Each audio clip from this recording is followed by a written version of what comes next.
नमस्ते आप सभी को। अगर आप लोग DFCCL एग्जाम की प्रिपरेशन कर रहे हैं तो PYQs बेस पर एक मैथ्स का क्वेश्चन आप लोगों के सामने मैं लेके आई हूँ। आइए देखते हैं इस क्वेश्चन को कैसे सोल्व करना चाहिए।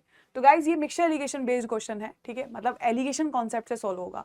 यहाँ पे आप लोगों को एक फैक्ट्री के अंदर वर्कर्स की एवरेज सैलरी दे रखी है और 100 टेक्नीशियंस की भी एवरेज सैलरी दे रखी है और इन्होंने नॉन टेक्नीशियन की भी एवरेज सैलरी, यानी इन्होंने ग्रुपिंग में एवरेज सैलरी बता रखी है और आपसे कह रहा है कि बताओ कितने वर्कर्स हैं वहां पे।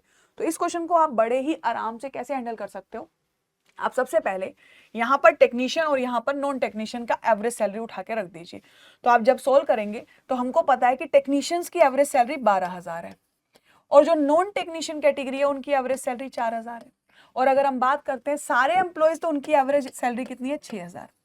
बीच में सारे एवरेज मतलब सारे एम्प्लॉयज की एवरेज सैलरी रख दी।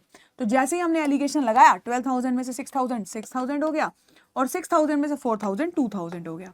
तो एलिगेशन में क्या करते हैं, क्रॉसिंग में टेढ़े में बड़े में से छोटा माइनस करते हैं।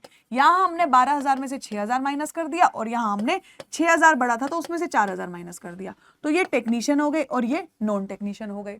अब रेशो ली तो आप लोगों को पता चल गया कि 1:3 की रेशो है और आपको ये भी पता है कि यस जो टेक्नीशियंस है वो 100 है। अगर ये 100 है, अगर 100 है तो जो टोटल होगा दैट विल बी 400, क्योंकि अगर 100 टाइम्स हो रहा है तो 400 हो जाएगा। तो इस तरह से प्रैक्टिस क्वेश्चंस करते रहिए ताकि आप इस एग्जाम को क्रैक कर पाएं। धन्यवाद।